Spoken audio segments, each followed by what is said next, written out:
በጌታ በኢየሱስ ክርስቶስ ስም የእግዚአብሔርን ቃል አነባለሁ። ዘፍጥረት ምዕራፍ 26 ከ1 ጀምሮ የእግዚአብሔር ቃል እንደዚህ ይላል። በምድርም ቀድሞ በአብርሃም ዘመን ከነበረው ራብ ላይ ራብ ሆነ። ይስሐቅም ወደ ፍልስጤም ንጉሥ ወደ አቢሜሌክ ወደ ገራራ ሄደ።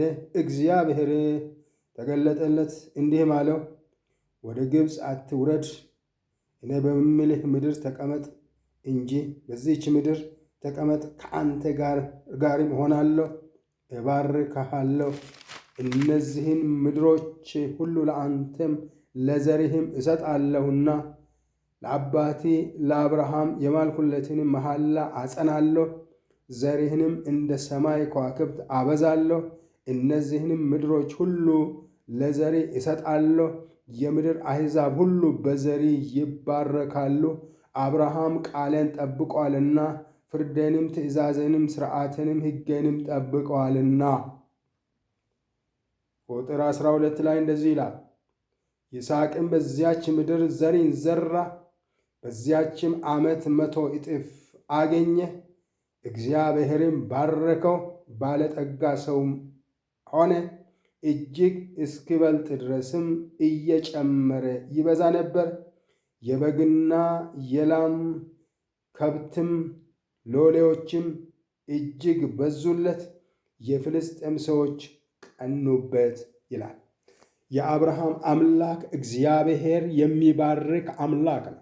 የአብርሃም አምላክ እግዚአብሔር በረከቱን በይስሐቅ ላይ ያጸና እግዚአብሔር፣ የይስሐቅን በያዕቆብ ላይ ያጸና እግዚአብሔር፣ እኔ ከአንተ ጋር እሆናለሁ፣ እባርክሃለሁ፣ የምድር አሕዛብ ሁሉ በአንተ ይባረካሉ፣ አንተ ሽሽት አትሂድ፣ እኔ ከአንተ ጋር እሆናለሁ ብሎ እንዳለ እንደዛውም በዚያች ምድር በዚያች ቦታ ይስሐቅ እርሻን አረሰ፣ ዘሪን ዘራ፣ 100 እጥፍ ሰበሰበ።